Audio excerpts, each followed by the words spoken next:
Okay, good morning class. Today we are going to look at this stiffness method.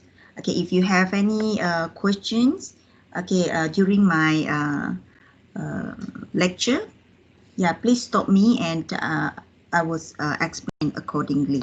Okay, so let's have a look on what is stiffness method. So by completing this chapter, you shall be able to achieve these three learning outcomes. Able to identify what is the constraint and unconstrained degree of freedom, okay, for the truss, beam, frame structures. And for this lesson, you shall be able to achieve this first lesson outcome. Okay, but throughout the weeks, we are going to practice more and more on how to determine this. Okay, the degree of freedom, sometimes you will see the acronyms DOF. Okay, and then the second one is able to formulate the member stiffness matrix. Okay, member stiffness matrix, displacement transformation matrix, force transformation matrix. Okay, it's all about matrix. Okay, for truss, beam, frame, and composite structures. So if you already forget about the how to solve a matrix problem, yeah, you can get your previous notes right now. Okay, so because we are going to use these your skills in formulating matrix, okay, in this stiffness method. We are going to look at this maybe next week. Okay, I'm looking at actually the second class, but this second class we are going to have a I'm planning for your oral presentation. Okay, so I think we will have a look on this next week. And then the third one is apply the local and global stiffness relations in solving the deformations and forces. So this one will be also next week. So at the end of this solution, actually we want to solve for these deformations and forces. Okay, similar like your previous chapter on the flexibility method, or on this virtual work method to solve for deflections.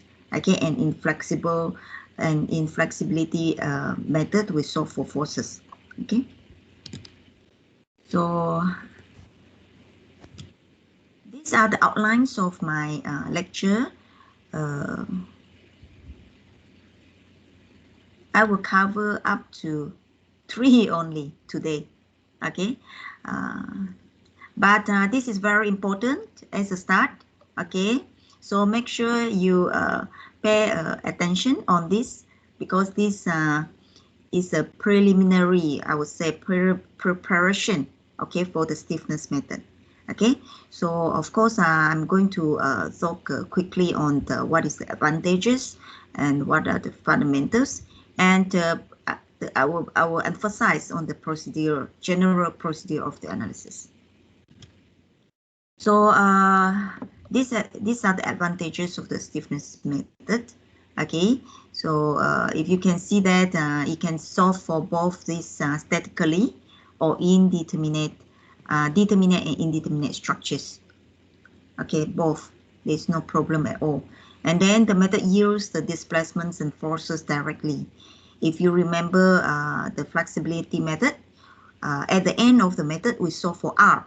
R is the redundant. We solve for the redundant forces, either it is external redundant or internal redundant, but we don't solve for displacements. How we solve for this displacement? We are going to use the R later, solve for all the relevant forces. Then we use virtual work method to solve for the displacements. But in this stiffness method, we are going to solve directly for both of these. Okay, and then it is easier to formulate through these necessary matrices for the computer operation. It may be quite mm, computational time, okay, if you are using a manual calculation, okay, but they will be easier, okay, and fast solution if you're using this computer operation like Excel or other programming software, okay. So these are the fundamental, okay, what you need to apply in this stiffness method. Okay, if you can see that application of stiffness method requires subdividing the structure into series of discrete finite elements and identifying their ends as nodes. So meaning that we are uh, uh, cutting, not cutting, we are dividing the whole system into many elements, as many as you can, no, as many as you wish, okay, and these elements, if you can imagine, act like a line, and at the two ends they are nodes. So meaning that there will be many nodes and many elements in your systems. Okay, so and then we are going to talk about these force displacement properties, okay, of each element are determined, and these relationships are then grouped and formed as the structural stiffness matrix. Okay, so we are going to look at this force and the displacement relationship, okay, and this force and the displacement relationship has related with this structure stiffness matrix, okay. Therefore we need to determine what is the structure stiffness matrix first before we establish our force and displacement relations. So we are going to look at this next week, okay. And the unknown displacement of the nodes can then be determined for any given loading on the structure by this structure stiffness equation, okay. So we are going to solve first, okay, for the unknown displacement. Okay, this stiffness method, you need to solve for the unknown displacement first. Then you can solve for the rest of the external or internal forces. Okay, still we are using this force displacement relations. Means that overall we just need to establish a force displacement relations. And these relations will solve for our displacement and also the forces. So I will need to put these general terms here because this is a common process, okay, but you shall not always based on this, okay. This is just a guideline, okay. Sometimes it may start at number 3 first, number 2 first, or number 4, okay, and yeah, whenever you can start, but this is a general, okay, as a guideline. Okay, so today we are going to look at number 1 only, okay. So how to identify member, or we call element here, and the node, and then how to what is this global and member local coordinates, and what I mean the informations that you need to capture from these global or local coordinates, and then what about the intermediate loadings and the kinematic indeterminacy. You have learned this kinematic indeterminacy in your first class, if you still remember. You can go back here to get the definition of kinematic indeterminacy. As earlier, we are determining the degree of statically indeterminacy. But now we are looking at kinematic indeterminacy, which is in terms of displacement. Okay.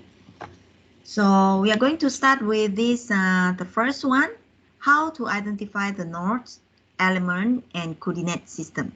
Okay, so first of all, you need to make sure that all the elements must be free from loadings, okay, and have a prismatic cross section. Okay, but this statement free from loading, we can have some treatment later, okay, to eliminate this assumptions. Okay, but in this first, the first example, we will start slowly. Okay, we are going to make sure all elements must be free from loadings and have a prismatic. Free from loading means that if you can see that in element number 1, okay, there is no loading at all. Okay, and then prismatic cross section means that it must have a same sectional properties, same material properties. Okay, in beam you are talking about EI, the flexural rigidity. In the truss you are talking about the axial rigidity, EA. Okay, so we talk about E, A, and I here. Okay, so if they are different, so you need to put a note there. Okay, so that they are different element right now. Okay, and in each of the element you have only one EI. Okay, one constant EI or EA. So now the second one is nodes are specified within the circle.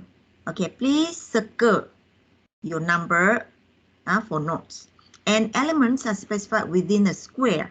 So when you identify or numbering your element, you put in a square box. Okay, and then arrows drawn along each element identify the near end and far ends of each element, meaning that once you have this, for example, this number 2 element, okay, at this end of element you are going to have the node. So you have node number, and then you need to draw an arrow. Okay, this arrow can be drawn any direction, but it must be parallel, okay, along or align with your member. Okay, so this arrow point, okay, is from near end to far end. Okay, you must understand this, because later when you write your structure stiffness matrix, you are going to follow this arrow. Okay, so what else? Okay, so in beam element, global and member coordinates will be parallel, and transformation matrix between these coordinate system need not be developed. So we are going to look at this next week on this. Okay, so let's look at this example again. Okay, where shall I put my nodes and where shall I put my element? Okay, so you need to base on this number 1 assumption first. Okay, so it must be free from loading and it must have a prismatic cross section. Bear in mind that in stiffness method you can put as many nodes as you wish. Okay, but the consequence is when you have many nodes, your computational time increase. Okay, so for manual calculation, or if you don't want to have so much output, the results for the outputs at so many nodes, so we don't intend to, we will minimize, okay, the nodes, okay, because we are using the manual calculation here. Okay, so first of all, can you put the nodes here? Can I write? Let me see, I cannot. So you put at the support. This is a node. Okay, you can put it, sorry, the nodes must be put at the supports. And then at this case is put at the loading, but I don't like to put it here because it can be treated later. It can be treated later. Okay, we will have some treatment later for this P. And then the next one is just to make sure it has a constant. Okay, EI or EA. Okay, so I think these are the two. Or if you want to have, but this is not that critical. If you want to have output at that node, okay, if you want to have outputs at the nodes, at the point, then you create the nodes there. Okay, but this also we can solve it by equilibrium equations after we solve for, other nodes result. So I think this number 1 and number 2, okay, can be a guide to you, okay, where to put the nodes. Okay, if you see this beam, this is a fixed support. We have fixed, so we put a node here. Okay, we have a roller here, so we put node number 2, and we have a roller here. We put node number 4 here. But because they want to make so there is an additional this node 3 that actually we can also reduce it later.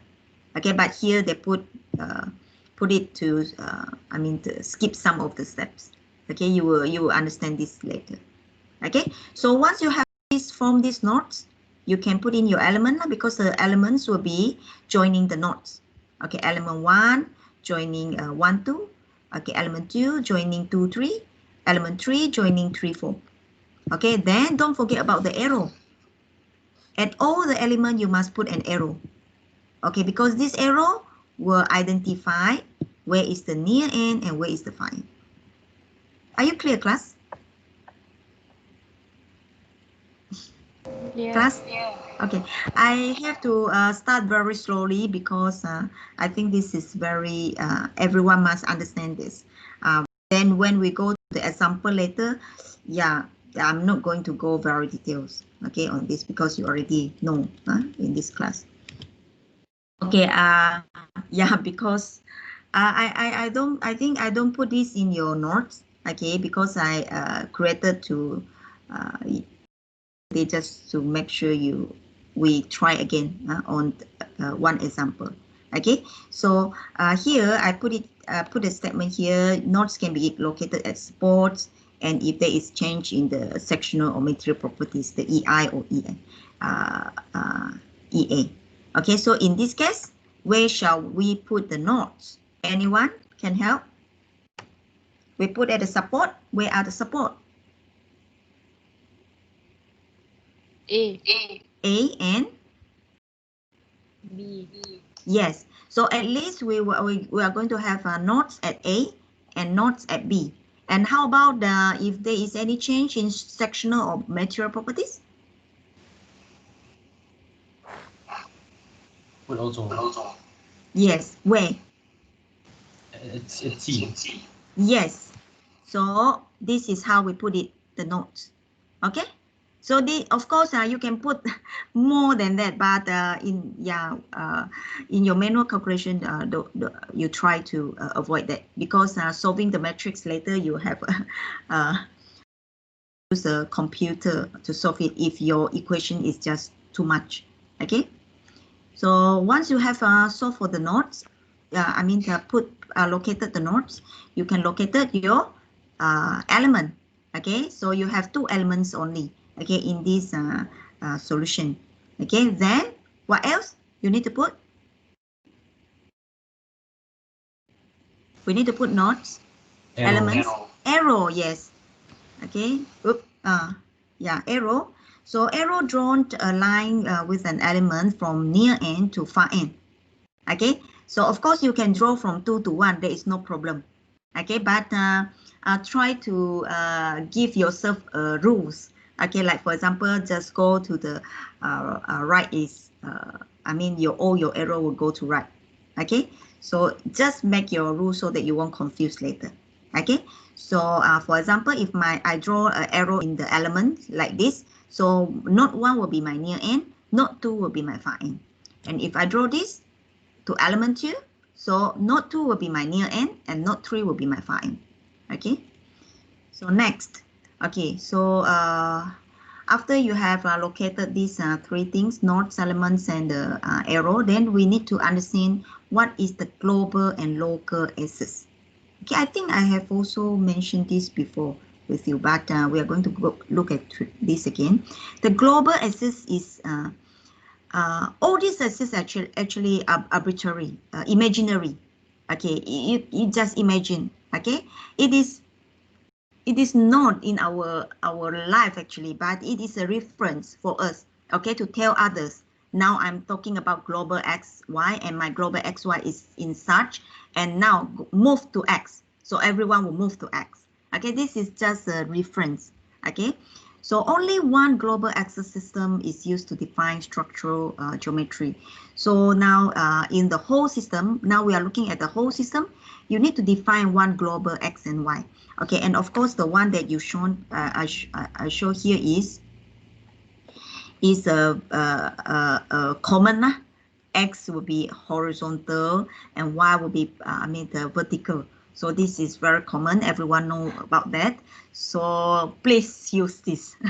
Of course, you can use others, but you need to let the examiner or your follower know that you are looking differently. Okay, but at this moment, I'm talking about X is horizontal, Y is vertical. And how about the local X and Y axis?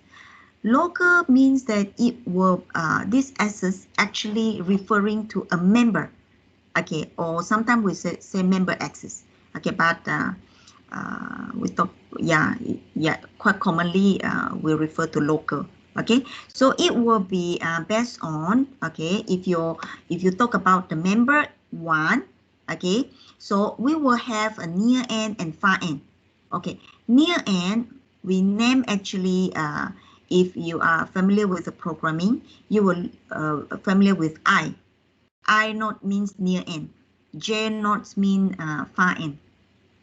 Okay, meaning that your x is actually parallel, okay, with this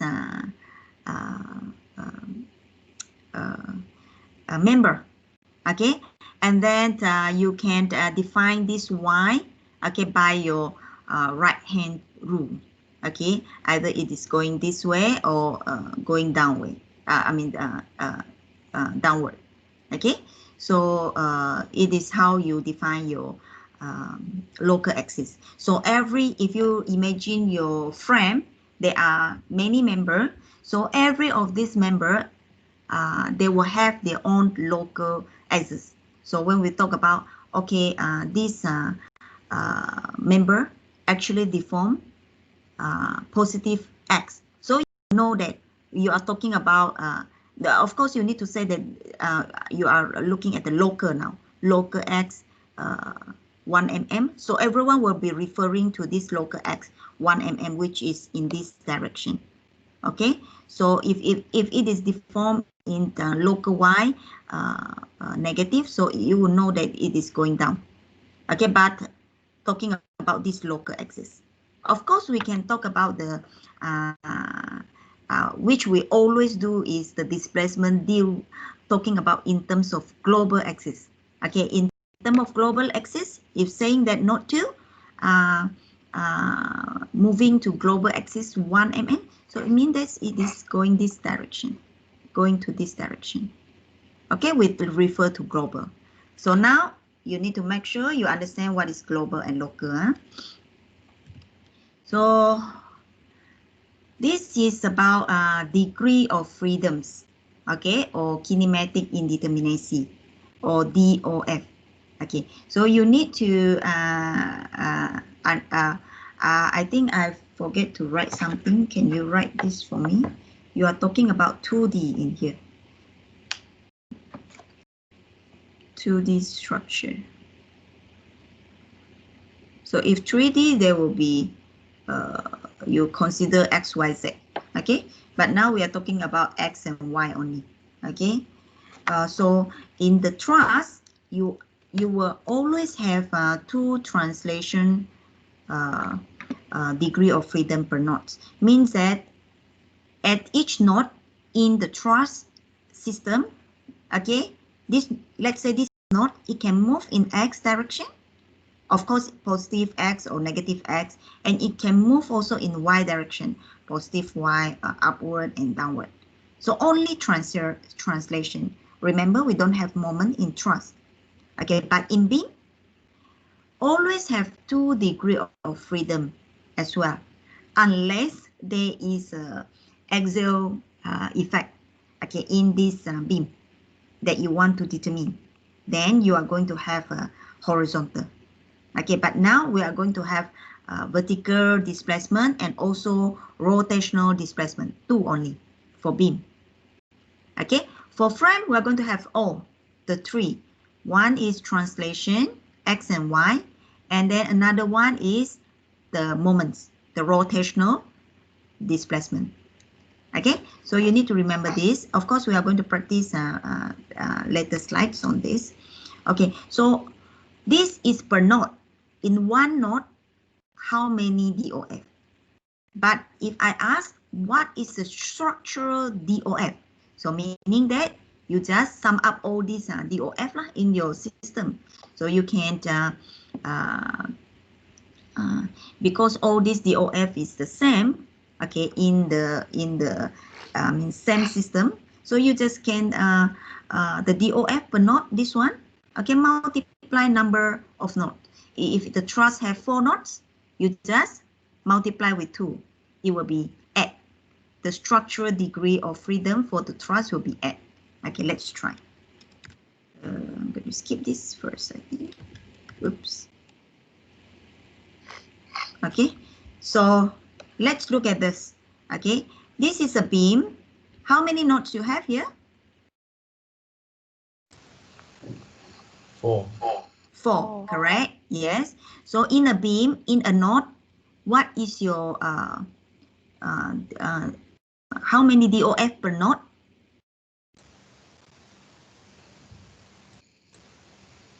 2. 2, right? What is the direction? Moment and upward. Yes, thank you. Oops, wrong way. Oh, I want to change the page, but I think I have prepared this. So, yeah. So now, if you look at that, at each of the node, if you have identified that you have 4 nodes, okay, so at each of the node, you need to draw this. This is your DOF. Okay, vertical rotation at 1, 2, 3, 4. Okay, so at total, if I ask about how many structural degree of freedom, you just have to multiply with 4 nodes. You have total at structural degree of freedom. Okay, so let us try. How about on truss? For truss, how many DOF at a node?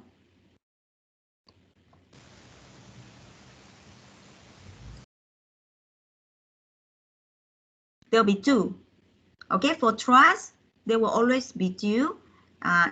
It will be one is horizontal displacement, another one is vertical displacement. Okay, so here you have how many nodes here? 4. 4.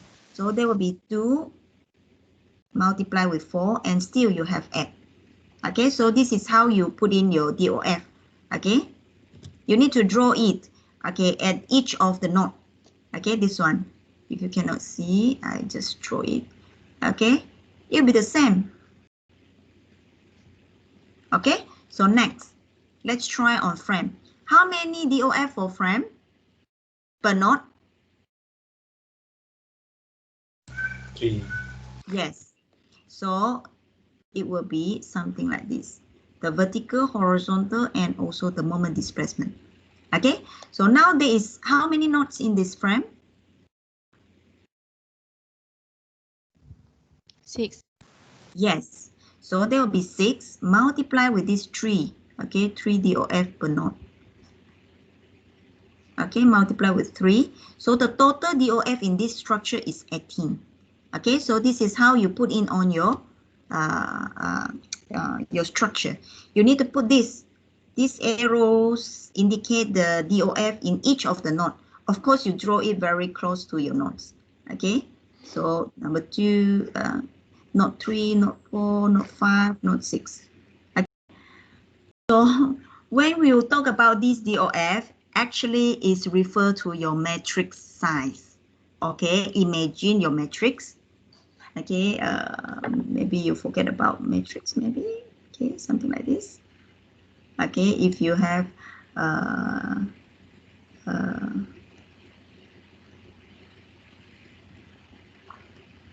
this is 2 by 2, right?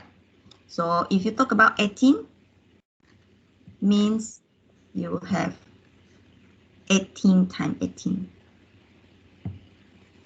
That is why we try to minimize our notes, okay, in the manual calculation, okay, because you are going to form a very, very huge matrix, okay. I told my students earlier, okay, if you don't control your notes, okay, put everywhere, your matrix will be the whole page of your paper. So okay, let's try again our just now earlier example. Okay. Oh, this one. So now this example we have how many total DOF in this system?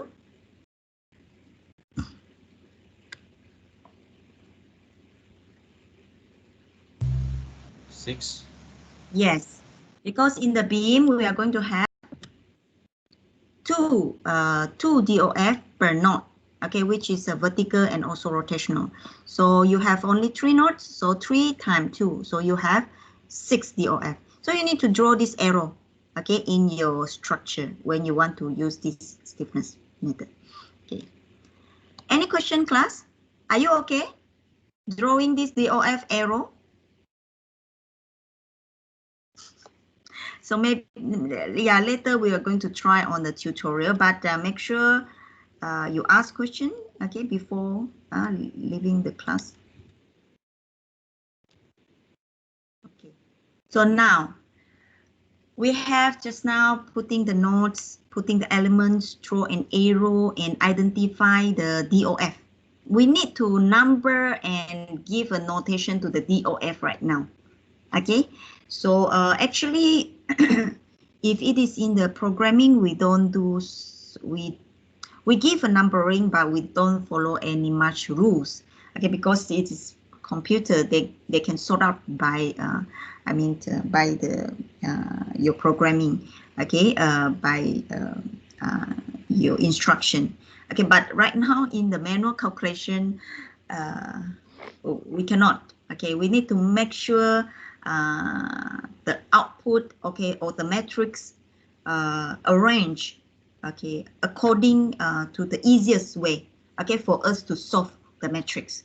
Okay, therefore we need to imply or apply some rules, okay, to the numbering of this DOF. Okay, let's see what is the rules here.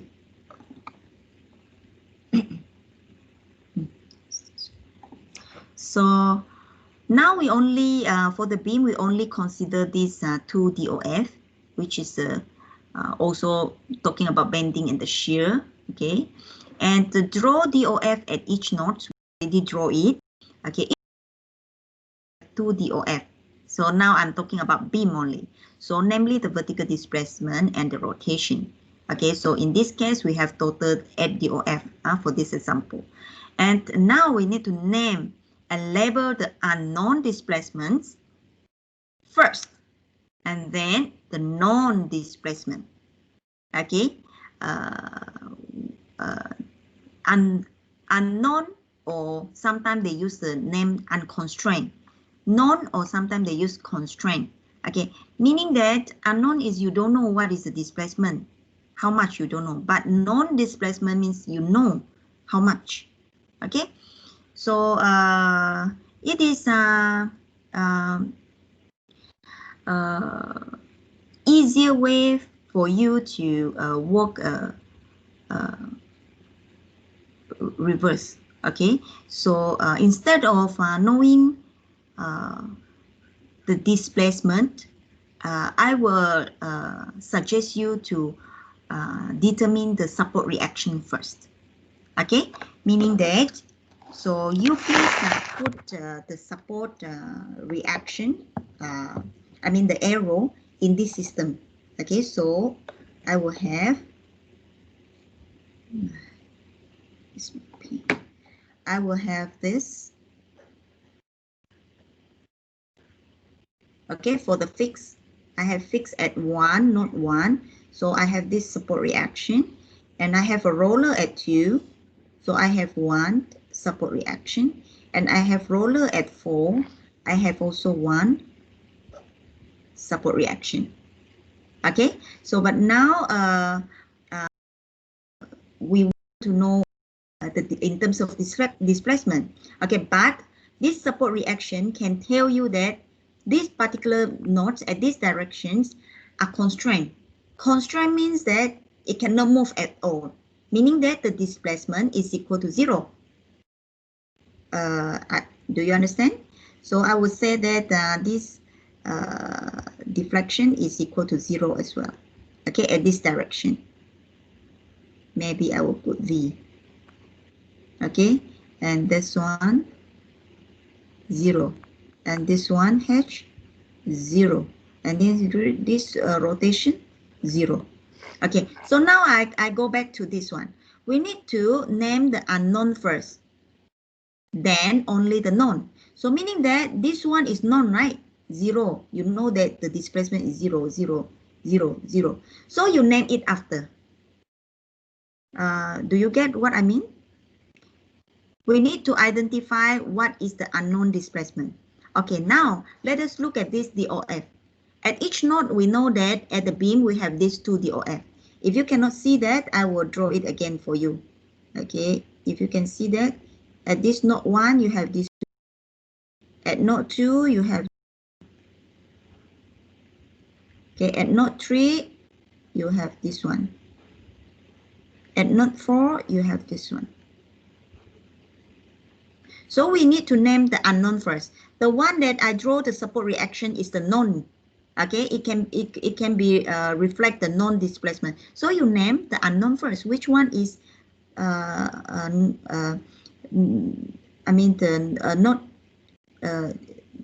not the same with this support reaction. It will be this one.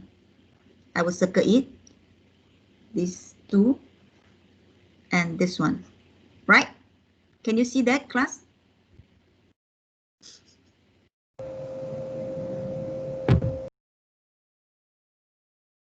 Okay, I hope you can see that. So 1, 2, 3, 4 is not aligned with your support reaction, right? So you name it first. Then only you name the remaining.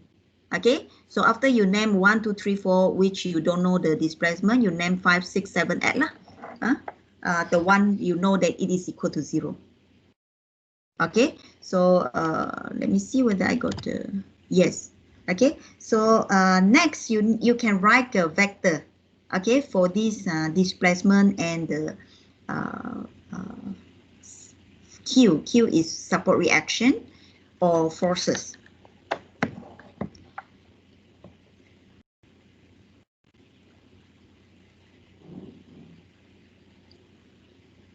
Okay, can you add this to my notes? Support reaction and forces or loading. Okay, here.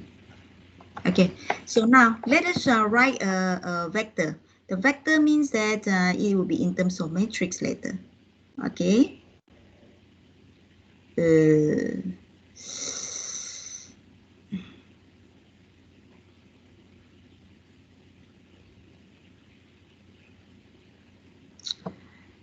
I put something wrong here. My sentence is correct, but this vector is wrong. Okay, so if you look at this, just now we said that number 1, number 2, number 3, number 4. So if it is unknown, we need to put it unknown. D1, D2, D3, D4, unknown. We don't know the value. We want to determine later. But 5, 6, 7, 8 is known as 0. Okay, because it deal with our support constraint earlier. So it will be equal to 0 unless in your problem it is stated that there is support displacement. Okay, so next, if you can see that the rest 5, 6 is actually the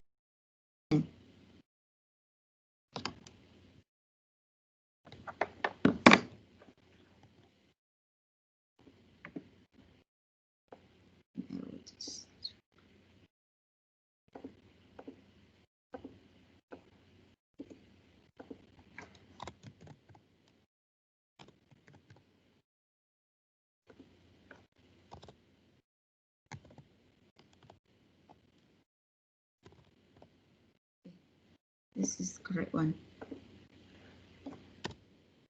No.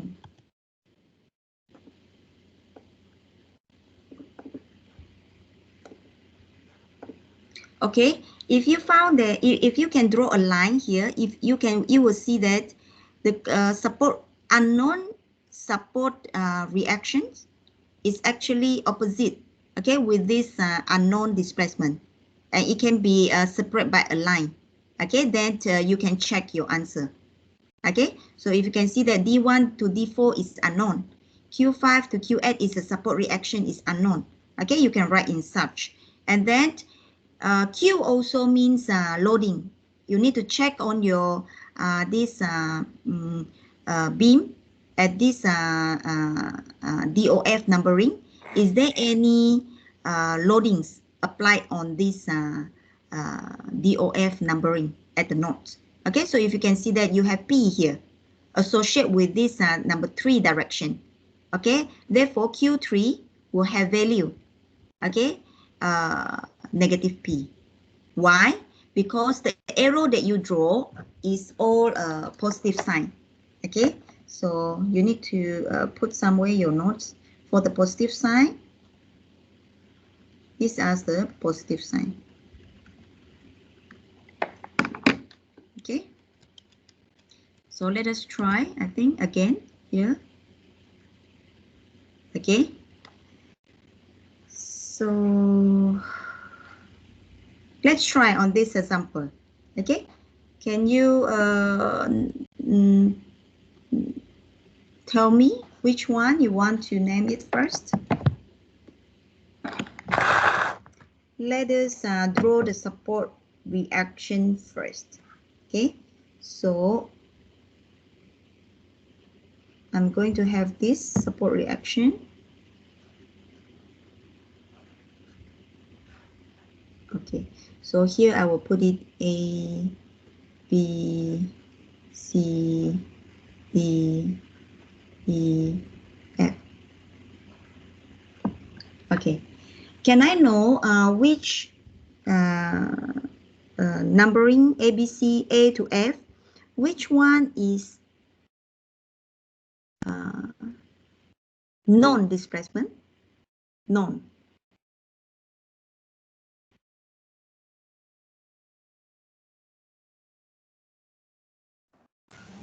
Roller.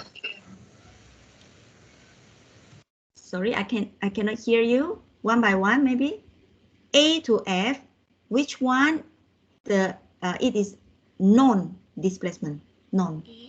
ACF. Yes, thank you. So the one that associate with the support reaction will be the non-displacement, known as 0. Okay, so I will put it non-displacement. Maybe I put it here. Non-displacement is A and C. Sorry, A, C, and F. Okay, because it is associated with this. If you can see that, associated with the support reaction. And the unknown displacement will be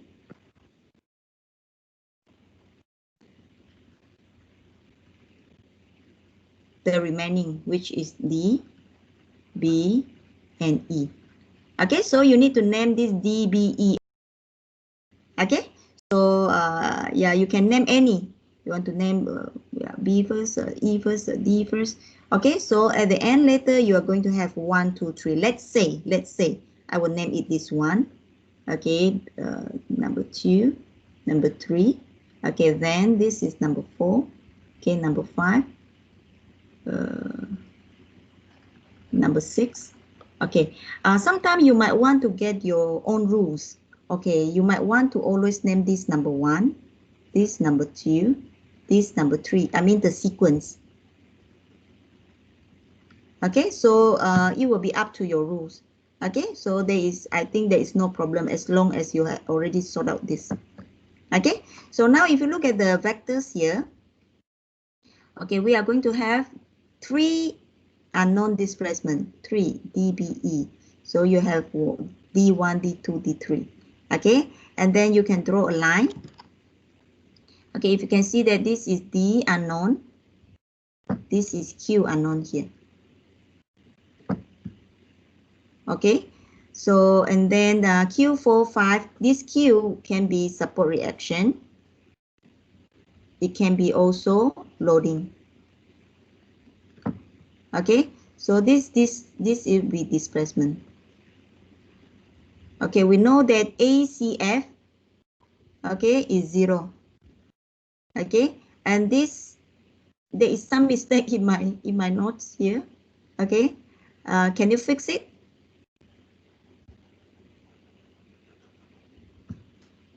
There's some errors here.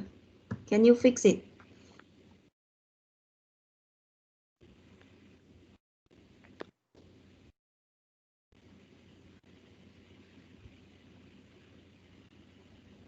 Loading. There is one loading at the nodes that I haven't put it in.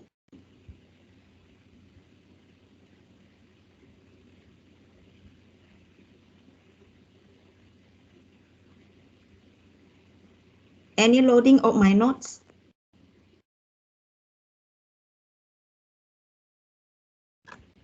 With this one. Moment. Moment 30 kilonewton meter acting at number 2. Okay, it should be part under Q as well. Okay, it should be part under Q as well, and you need to refer to the direction of the DOF that associate with this. Okay, it will be number 3. Okay, number 3 is about the rotation, about the moments. Okay, so and it is opposite with your this positive sign, therefore it is a negative. So at Q3 here, it should have negative 30. Okay, then okay. So now you have successfully drawn the vector for D and Q. Okay, so the next thing is about the intermediate, the last one. Okay, I would like to share with you is the intermediate loading. Okay, earlier example we have treated that all the elements shall not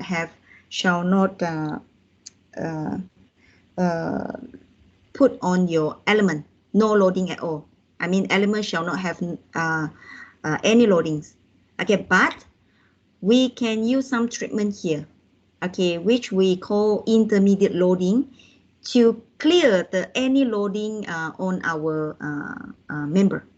Okay, so how are we going to do that? Okay,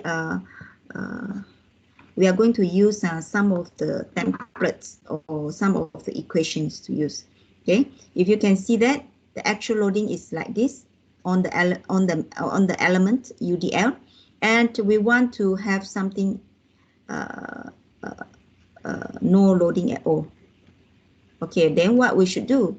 Okay, we use a method of superposition. We're going to use these equations, okay, to put in our stiffness matrix relations later.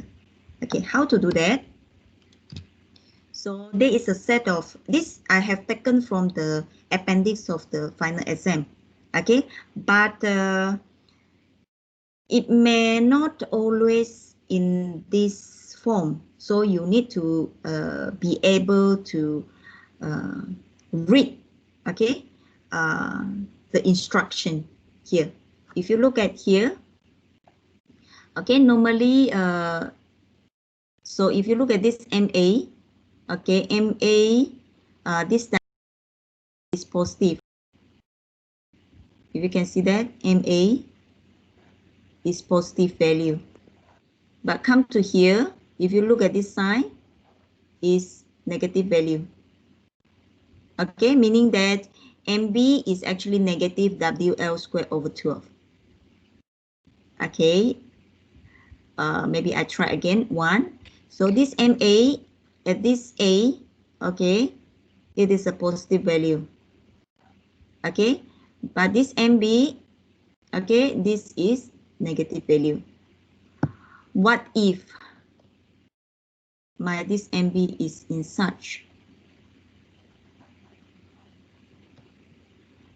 If I write this MB, so this quickly become positive value. Okay, so be careful about this sign. You need to refer to the instruction here and then following this template properly. Okay, just follow because it doesn't ask you to establish a new one. You just follow the instruction. Okay, so now you are going to explore on the different loading conditions. Okay, for example, here I'm going to use a simple one. Okay, let's say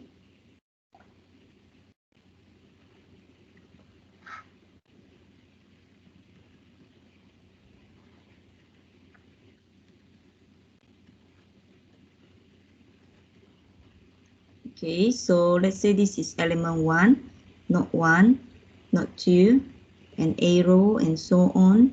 Okay, and this you have this. Okay, and then you have this. Okay, so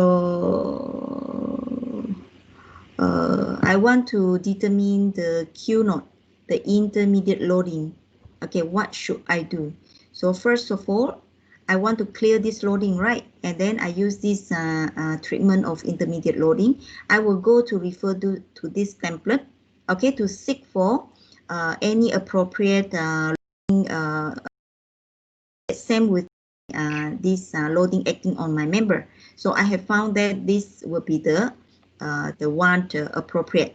Okay, I know that MA is positive WL squared over 12 and the MB will be negative WL squared over 12 following this direction.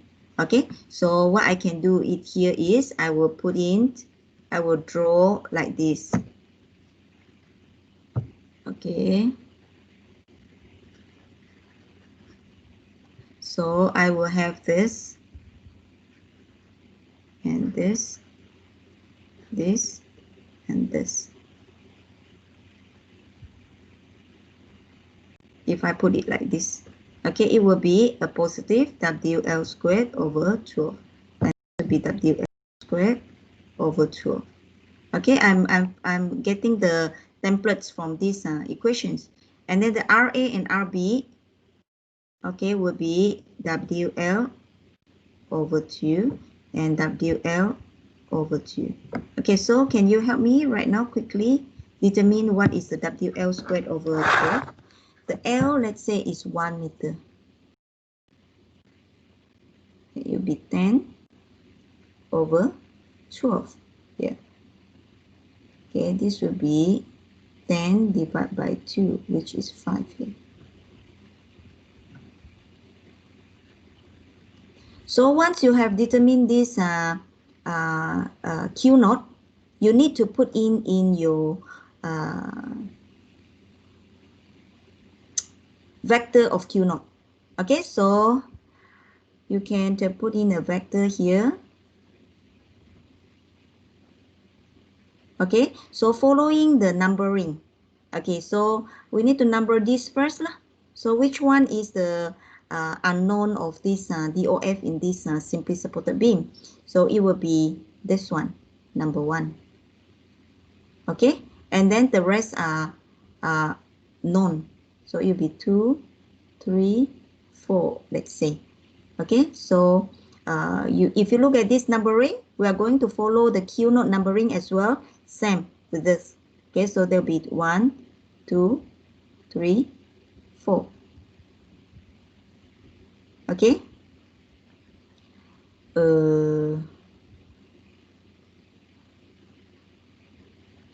Sorry, it should be. It should not be so fast come to the structure. But I shall this.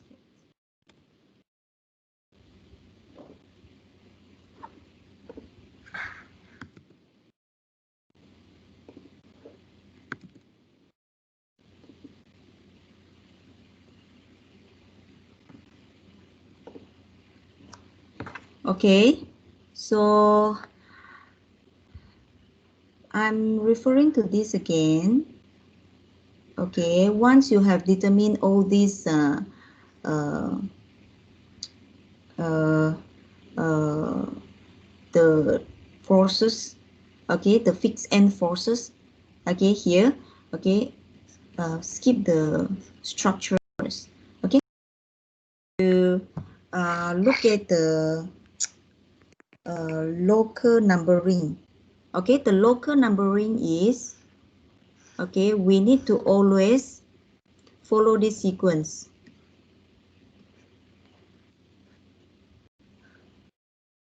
First, second, and third.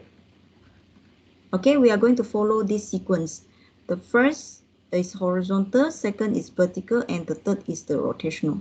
Okay, so meaning that when you form these local results here, okay, Q naught will be based on, okay, following, if now we don't have the horizontal in this beam, okay, so the vertical will be the first one to name. It will be start with 2, 3, 4, 1.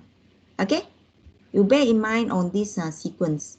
If one of it, like for example, the horizontal is not in the system, so you are going to base on the second will be the priority right now. Okay, so it will be 2, 3, 2, 3, 4, 1. Okay, so we are going to practice this more later. Okay, so this 2, 3, 4, 1, you just base on this number 2. You just go and grab the input the result for number 2, which will be this one, right? So this is number 2, right? This is 5. So 5, you need to put it at the number 2. Okay, so and then it is same direction, so it is positive because this is our positive sign. Then we go to number 3. Number 3 is the moment. Okay, is this moment. Okay, this moment is okay, 5 over 6. Okay, and it is acting the same direction, so it is positive. Okay, then I go to number 4. Number 4 is the vertical. Okay, vertical is this one. Okay, which is also 5. Okay, same direction, positive. And then number 1, okay, is these moments. So it will be referring to this moment. Okay, but now this moment is acting opposite with the positive, meaning that it is a negative moment. So this is how you write the Q naught for a local result.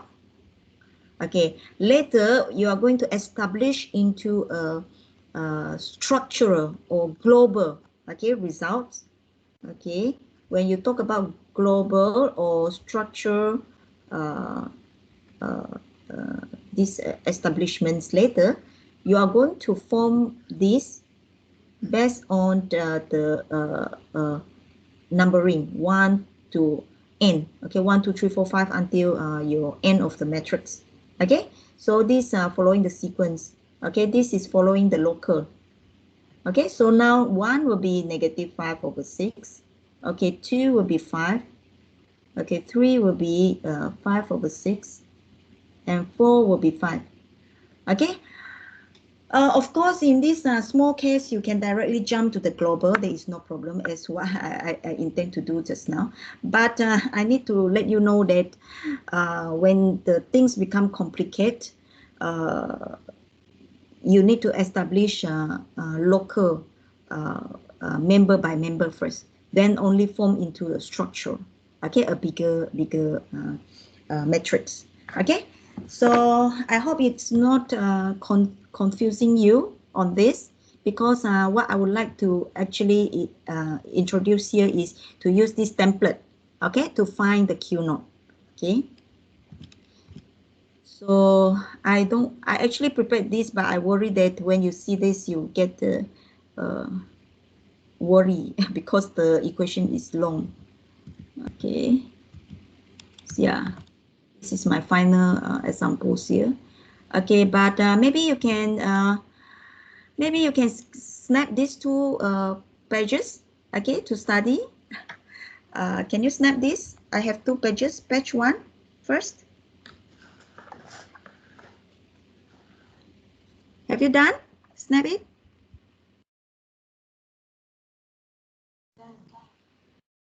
Okay, I have the second page. This is the, but this is not good as well. This is not a good sequence as well.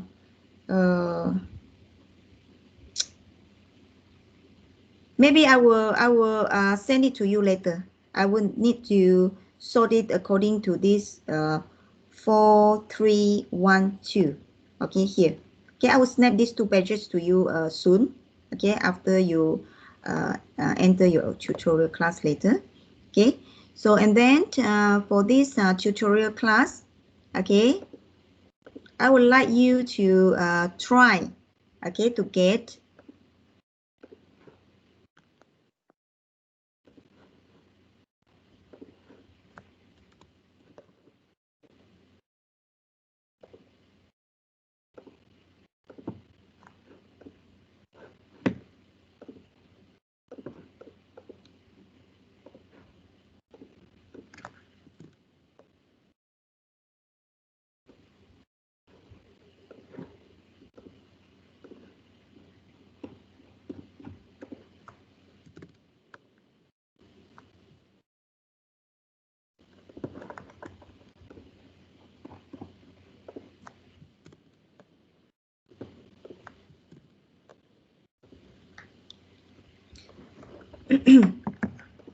okay, for this tutorial class, I only want you to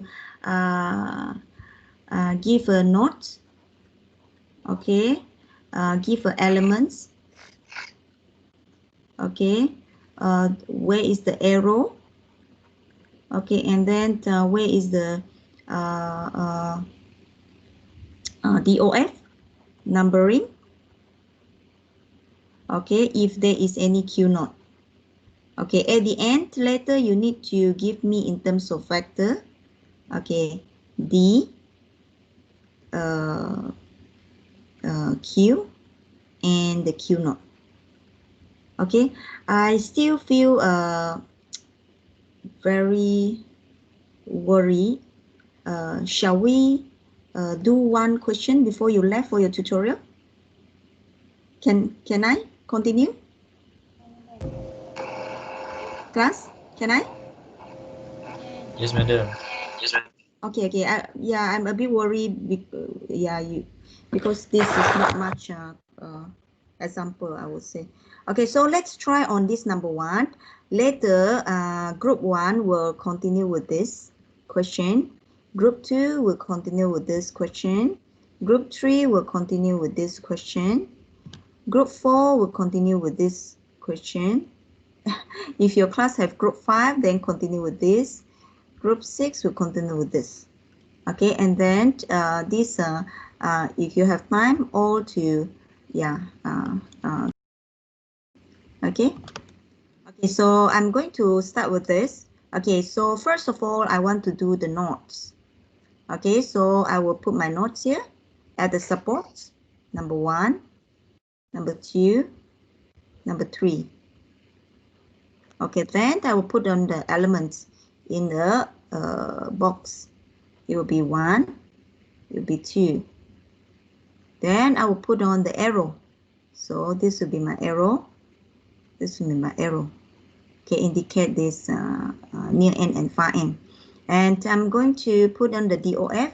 In the beam, there are only these two DOF at each node.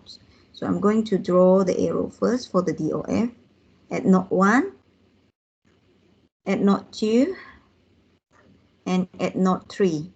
Now I'm going to numbering. My numbering must be follow the unknown first, then the known. Okay, so yeah, you can draw small indications. Okay, so at A, this is a support reaction. Okay, and at B, this is the support reaction. At C, there are no support. Okay, so I will name the unknown first. Okay, so I will name it this number 1, number 2, because this is not associated with any support, no constraint here. So this is unknown displacement. Okay, and then this, okay, is unknown, and the rest are known.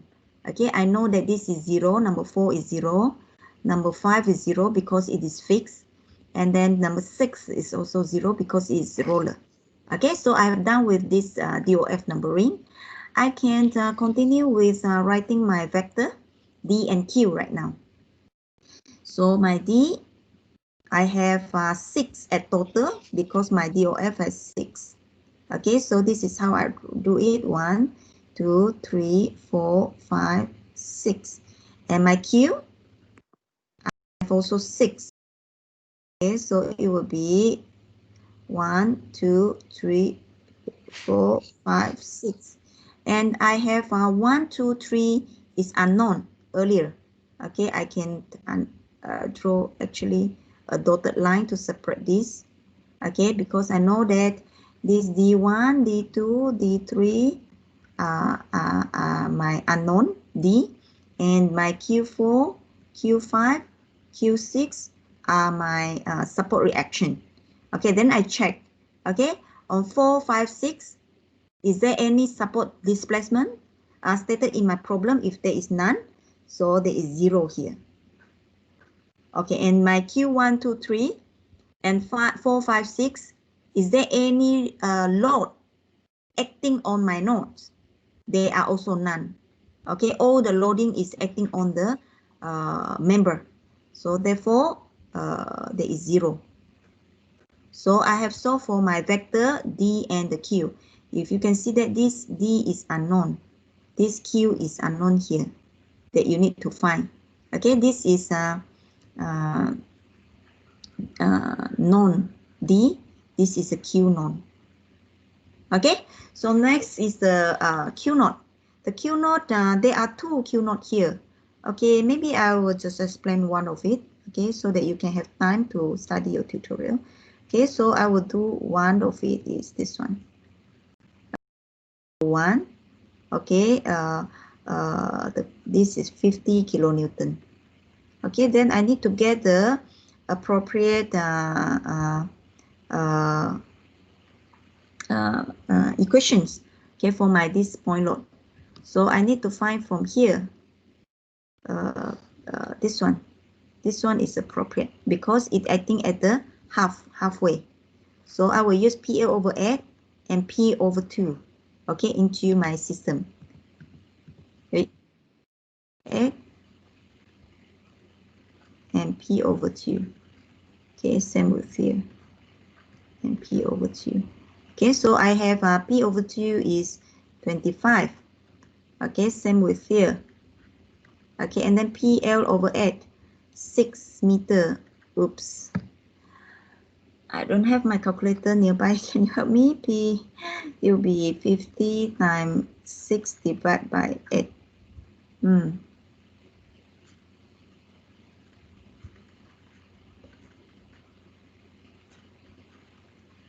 Okay, 75 divided by 2.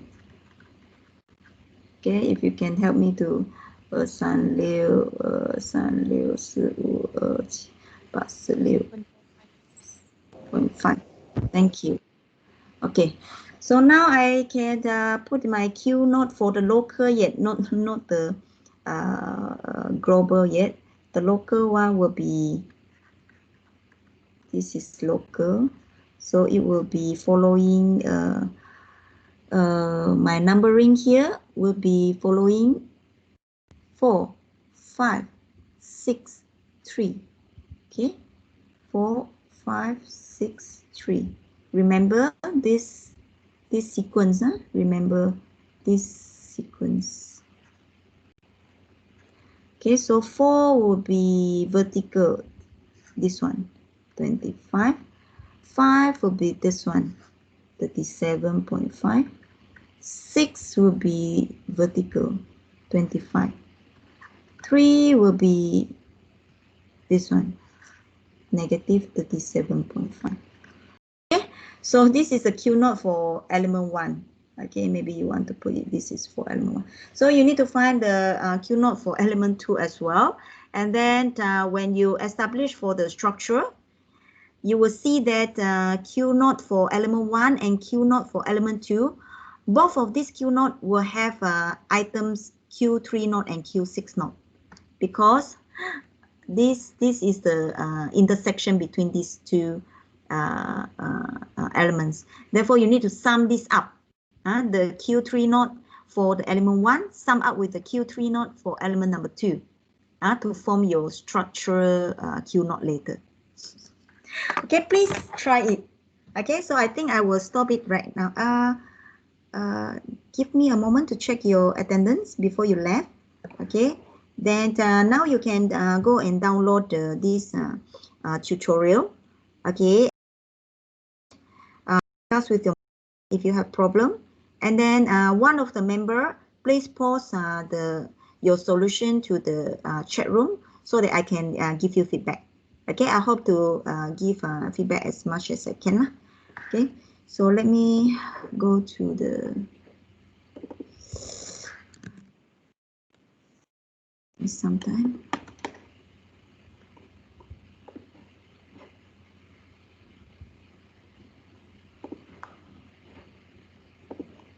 I think I need to stop recording first. Today is very fast.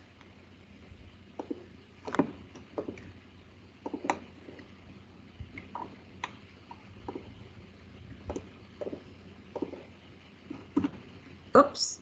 Fatin, are you here with us? Fatin? Fatin.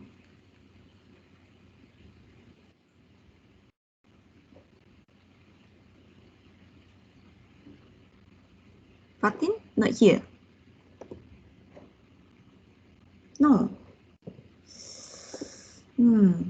So if anyone can help to contact Fatin. Fatin is in group 1A.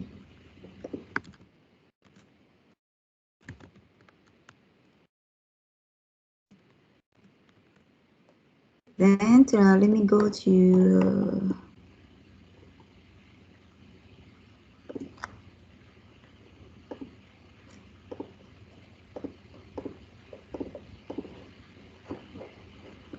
okay, over here.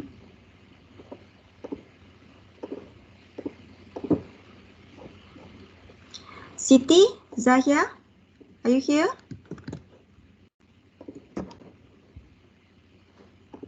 Yes, madam. You're here. All right. Please take your attendance. Okay. Okay. The last one.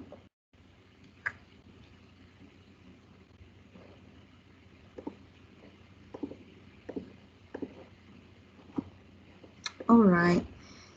So if you don't have any problem, please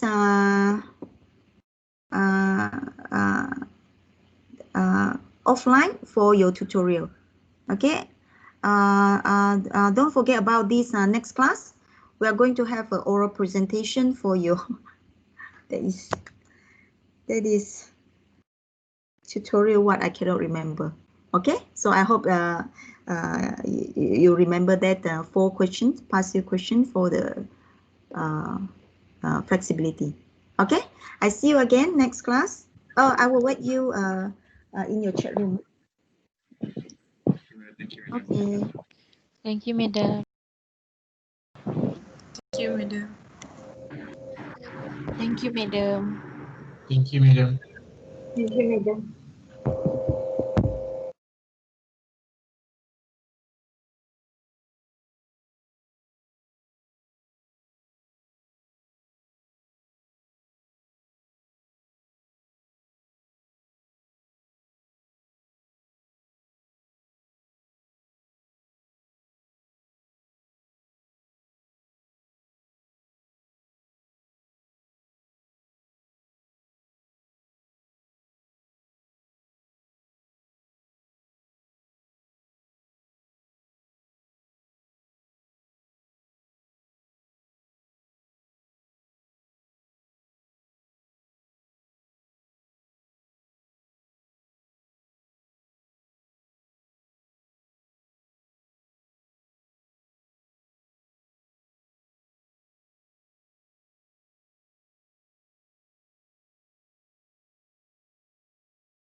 I still have 5 attendees here. Do you have any question for me?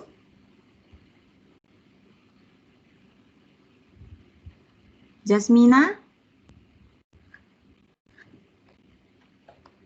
Jasmina?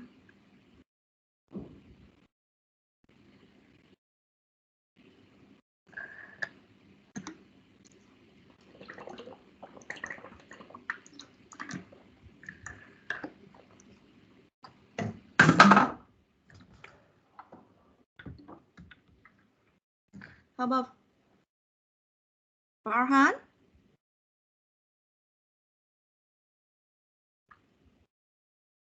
Farhan? Fazlin?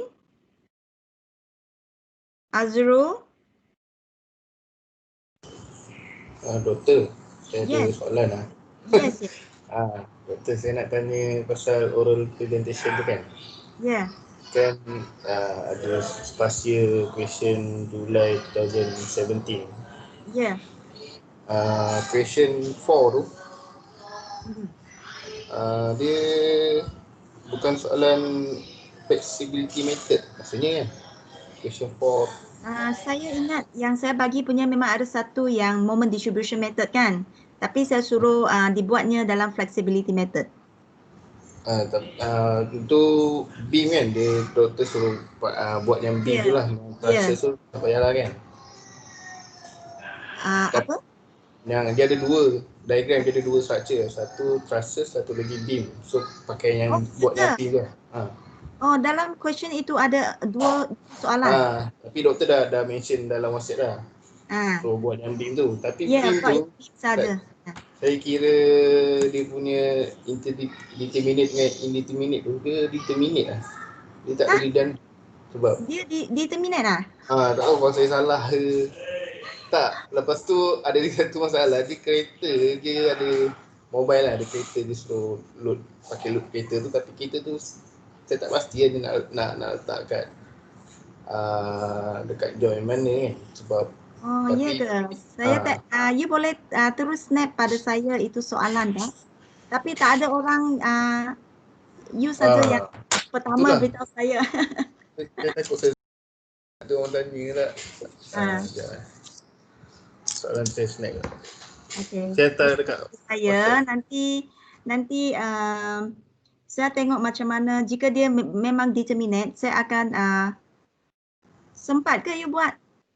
Boleh, sempat. Boleh. Sempat Jika sempat nanti saya tengok macam mana. Mungkin saya tukar dia jadi indeterminate ke? Yang lain yang katanya tu saya tak ada tukar lah. Tapi itulah saya pun tak pasti saya betul ke salah tu. Saya Tapi refer. you hantar pada saya dulu Saya hantar dekat WhatsApp doktor. After this ke saya Ya. keluar dulu ke apa? Tak kisahlah, saya ada di sini saja. Okey, baik.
Perlu saya hantar dekat WhatsApp.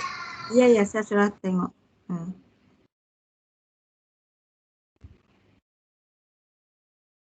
Tapi masih ada ke di sini? Ada doktor. Tapi saya macam betul ke saya bagi 448? 468 kok. Saya nak cari balik apa saya punya instruction.